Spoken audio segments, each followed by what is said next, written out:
Hai semua, melanjutkan cerita setelah Transformation. Jangan lupa subscribe.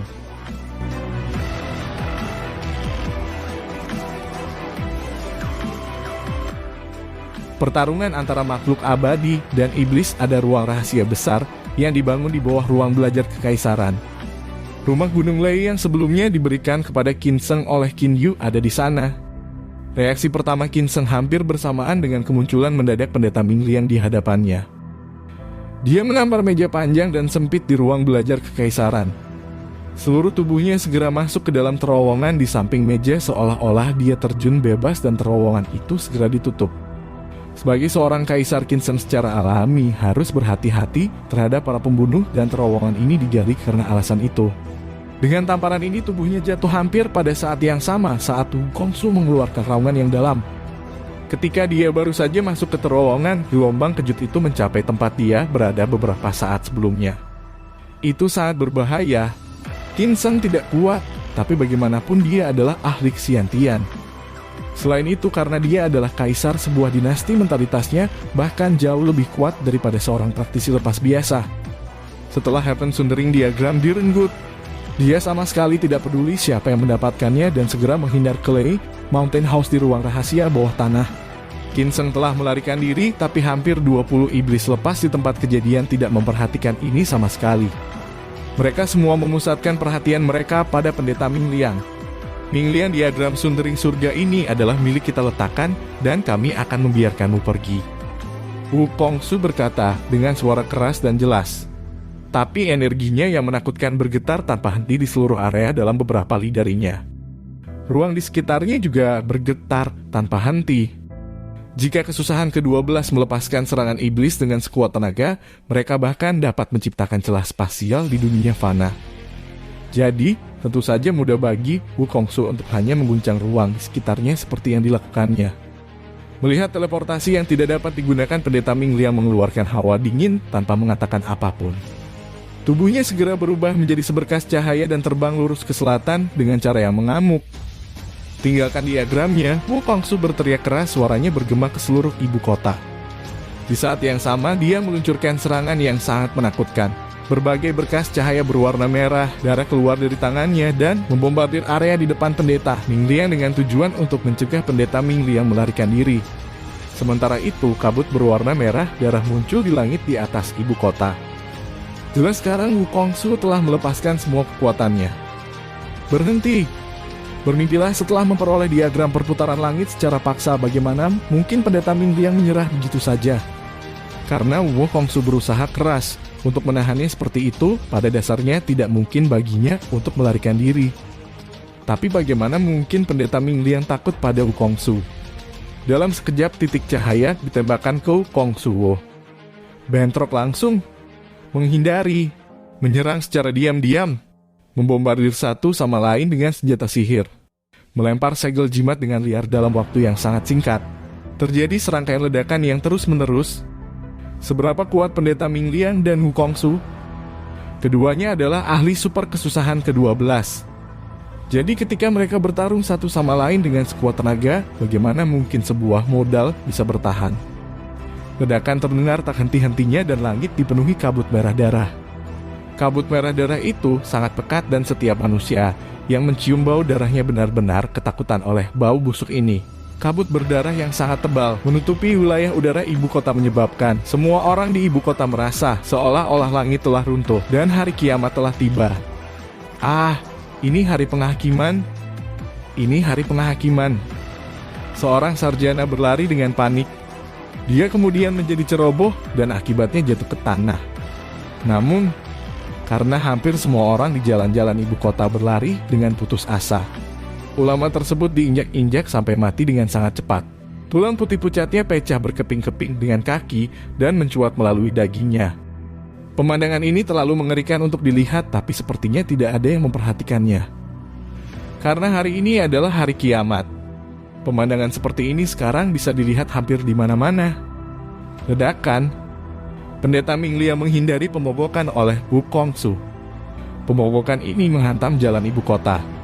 Segera, Gelombang kejut menyebar dari lokasi benturan ke segala arah hingga radius beberapa ratus meter, seperti matahari yang memancarkan semua cahayanya.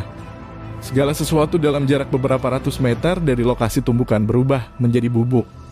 Di area antara beberapa ratus meter hingga beberapa li dari pusat, semua bangunan runtuh, menghantam banyak manusia sampai mati.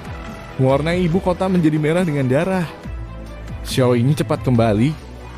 Seorang wanita yang sudah menikah berteriak dengan cemas. Siapa yang bisa bilang perang antar kekaisaran adalah hal yang paling menakutkan.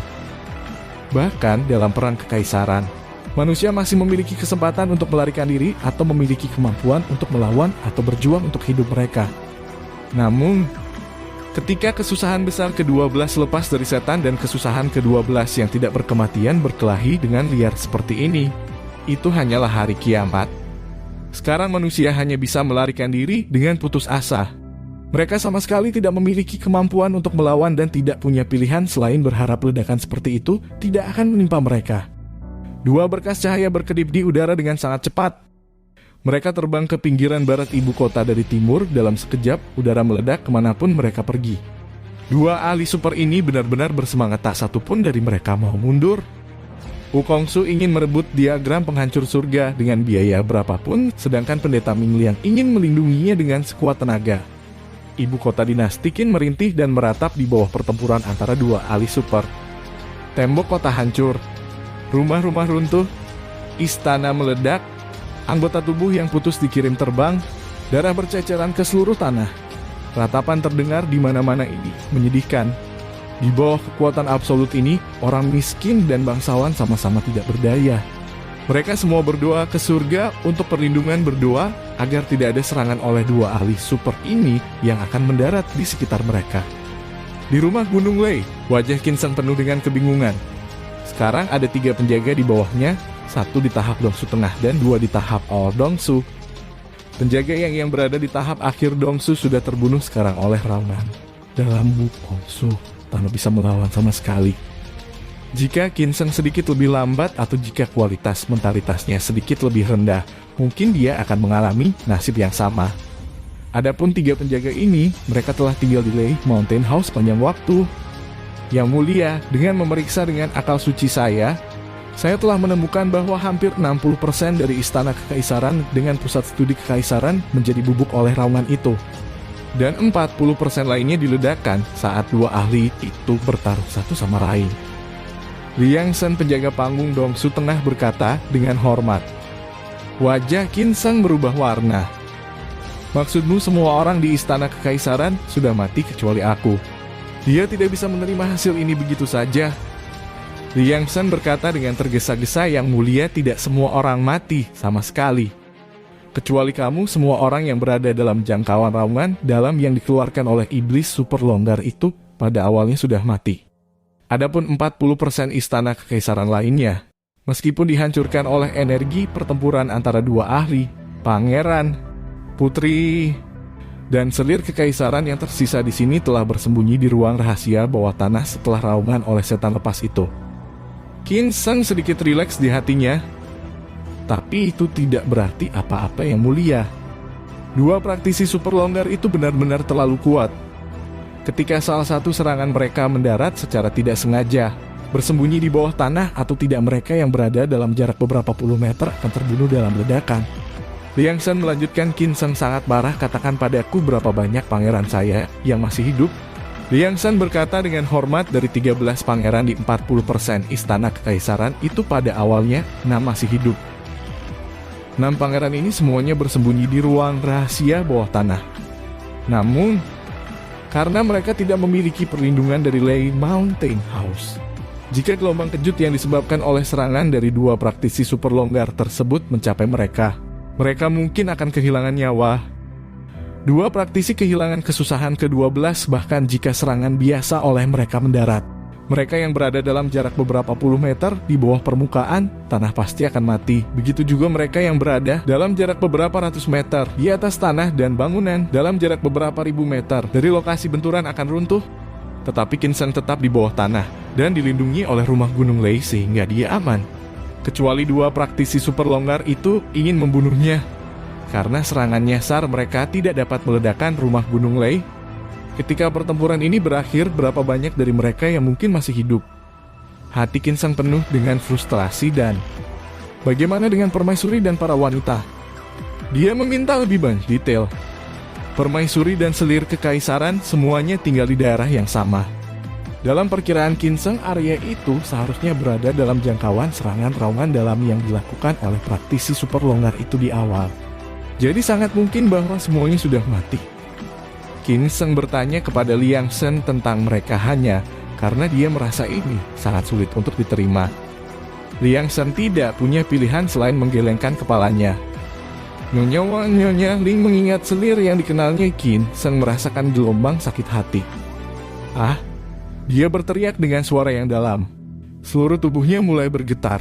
Tangannya mengepal dengan marah dan kuku jarinya sudah tenggelam ke telapak tangannya, menyebabkan darahnya jatuh setetes demi setetes. Yang mulia, seorang wanita masih hidup. Dia adalah Lady Gong, ibu dari pangeran kelima. Sekarang Nyonya Gong dan pangeran kelima bersembunyi di ruang rahasia di bawah tempat tinggal pangeran kelima. Mereka berdua masih hidup, Liang Shen berkata tiba-tiba. Qin Sheng terkejut, hanya ada satu yang tersisa. Qin Sheng dengan cepat ingat bahwa dia mengunjungi Nona Gong tadi malam. Dia bahkan mengatakan kepadanya bahwa dia akan pergi menemui putranya hari ini. Siapa yang mengira dia akan bisa menghindari bencana berkat ini? Tentu saja, masih sulit untuk memastikan apakah dia bisa bertahan. Lagi pula dua praktisi super longgar masih berkelahi seperti orang gila. Setelah beberapa waktu, Yang Mulia, wilayah udara ibu kota telah mendapatkan kembali ketenangannya. Para ahli praktisi lepas itu tampaknya sudah pergi. Liang Shen tiba-tiba berkata, Pendeta Ming Liang dan Wu Kongsu sangat kuat sehingga kecepatan mereka sangat mencengangkan. Hanya dalam beberapa saat mereka telah pergi beberapa ribu li ke arah selatan sambil bertarung satu sama lain. Untuk mencegah Pendeta Ming Liang menggunakan teleportasi untuk melarikan diri, dalam perjalanan Wu Kongsu terus mengirimkan energinya yang menakutkan untuk mengguncang ruang di sekitarnya. Semua bangunan diubah menjadi bubuk sementara manusia Shushenis sama-sama hancur berkeping-keping di mana dua dari mereka terbang melewatinya. Jalan darah ini jelas pertama kalinya Wu Kongsu dan Pendeta Ming Liang berjuang sekuat tenaga untuk bertarung satu sama lain. Sejak mereka mencapai level mereka saat ini, bagaimana mungkin mereka peduli tentang kerusakan agunan pada manusia? Mereka memulai pertempuran di ibu kota dinasti Qin lalu segera mulai bergerak ke selatan dengan kecepatan tinggi sambil terus saling bertarung. Mereka kemudian melewati beberapa puluh kota. Meskipun sebagian besar kota-kota ini tidak rusak parah sebagai ibu kota kekaisaran Qin, struktur mereka masih hancur hampir seluruhnya dan masing-masing kehilangan setidaknya setengah dari populasinya. Dari ibu kota kekaisaran Qin ke kota Lansa, di kekaisaran ini, jalur pertempuran puluhan ribu li ini adalah jalur darah. Jumlah korban jiwa di sepanjang jalur ini mencapai puluhan juta, yang bahkan jauh lebih besar dari jumlah orang yang tewas dalam perang. Puluhan kota telah hancur menyebabkan kerugian ekonomi mencapai tingkat yang sangat tinggi. Hahaha, Wu Kongsu, diagram sundering surga ini pasti milik kita. Sudah waktunya kalian semua berhenti bermimpi. Pendeta Qi yang kesusahan ke-11 yang tidak pernah mati di sekolah siang berkata dengan tawa yang arogan. Kekuatan tersembunyi Xuxianis akhirnya muncul. Sekarang Pendeta Ming Liang, seorang pendeta ke-12 yang kehilangan kesusahan abadi didukung oleh 4 kesusahan ke-11 yang hilang, yang terdiri dari Pendeta Ming Shan, Pendeta Lan Bing, Pendeta Qi yang dari sekolah siang, dan Su Yu yang dari sekolah Lanyang. Di antara 4 yang terakhir, Su Yu yang dari sekolah Lanyang adalah yang paling kuat. Pendeta Ming Liang melawan Wu Kongsu, Su Yu yang dari sekolah Lanyang bertarung melawan Wu Ye. Pendeta Qi yang melawan Iblis Api. Pendeta Lan Bing melawan Damelian Yu. Pendeta Ming Shan memimpin 10 kesusahan ke-8 lainnya. Kesusahan ke-9 dan kesusahan ke-10 kehilangan keabadian untuk melawan 10 setan longgar lainnya dari musuh. Pertarungan paling sengit antara jalan iblis dan jalan abadi di dunia fana ini benar-benar mengguncang dunia. Mereka telah bertempur dari ibu kota kekaisaran Qin ke kota paling selatan, kekaisaran Ming, kota Lansan. Sekarang kekuatan kedua belah pihak bertarung di langit di atas lautan, tanpa batas dengan putus asa. Semburat kejaman muncul di wajah Pendeta Ming Liang. Dia mengangkat lengan kanannya sampai horizontal. Titik cahaya yang sangat menyilaukan kemudian muncul dari ujung jari telunjuk tangan ini mempesona seperti matahari. Pada saat ini, bahkan luminositas matahari tampak dikalahkan oleh satu titik cahaya ini. Wajah Wongsu berubah warna. Jadi kamu ingin mempertaruhkan hidupmu? Dia tahu betapa hebatnya langkah pendeta Ming Liang ini. Tapi gerakan ini juga memberikan pengguna sejumlah kerusakan 80%, lebih besar dari apa yang dilakukannya terhadap musuh. Pendeta Ming Liang tidak pernah menggunakan gerakan ini kecuali jika dia harus mempertaruhkan nyawanya. Namun sekarang jika dia tidak melawan Kongsu, dia tidak akan bisa melarikan diri. Stellar Ignition Space Piercer. Titik pemotretan cahaya di Wo Hongsu tanpa henti. Pada saat yang sama, kemanapun ia pergi, ruang tersebut terpotong sepenuhnya dan sebuah lubang kecil seolah-olah menembus ruang tersebut. Wajah Hu Kongsu berubah warna secara drastis karena daya tarik yang mengerikan dari celah spasial. Itu langsung sampai padanya dan karena titik cahaya ini terlalu cepat, dia mengatupkan giginya. Dalam sekejap wajahnya menjadi sangat merah dan seluruh tubuhnya juga memerah seolah-olah sedang mendidih. Dia kemudian pergi jauh seperti seberkas cahaya untuk menghindar. Dari pendeta Ming Liang berteriak dengan suara yang dalam. Dengan gerakan goyangan tubuhnya, dia segera tiba di area ruang angkasa yang stabil menggunakan teleportasi tanpa penundaan dan menghilang. Karena pendeta Ming Liang telah melarikan diri, makhluk abadi lainnya secara alami dan ingin bertarung lagi. Mereka semua menghindari lawan mereka lalu menggunakan teleportasi untuk menghilang. Selama pertempuran antara jalan iblis dan jalan abadi ini, semua ahli kesusahan ke-11 hanya menderita luka dengan derajat yang berbeda. Tetapi beberapa ahli kesusahan ke-8, kesusahan ke-9 dan kesusahan ke-10 terbunuh karena kedua belah pihak saling bertikai dengan putus asa. Wukongsu, Damelian, Yui Fire Devil, Wuhai, dan iblis liar lainnya semuanya memiliki ekspresi muram. Orang-orang rendahan ini iblis api sangat marah. Wukongsu berkata dengan dingin, mari segera kembali ke benua Tenglong. Apapun yang terjadi kita harus menyelesaikan skor ini. Dia tidak pernah mengalami penghinaan seperti itu. Diagram penghancur surga tiba-tiba direnggut oleh orang lain ketika hendak jatuh ke tangannya. Bagaimana mungkin dia tidak marah pada ini? Ayo pergi. Wukongsu memberi perintah. Semua iblis yang lepas segera menggunakan teleportasi untuk bergegas ke Pulau Pohon Emas dengan kecepatan tertinggi mereka. Beberapa saat setelah mereka menghilang, beberapa sosok muncul di area langit di atas lautan tempat pertempuran barusan. Pemimpinnya tidak lain adalah penguasa pusat dan juga raja alam liar, Yu Liang. Terima kasih sudah menonton. Lanjut di video selanjutnya, jangan lupa subscribe.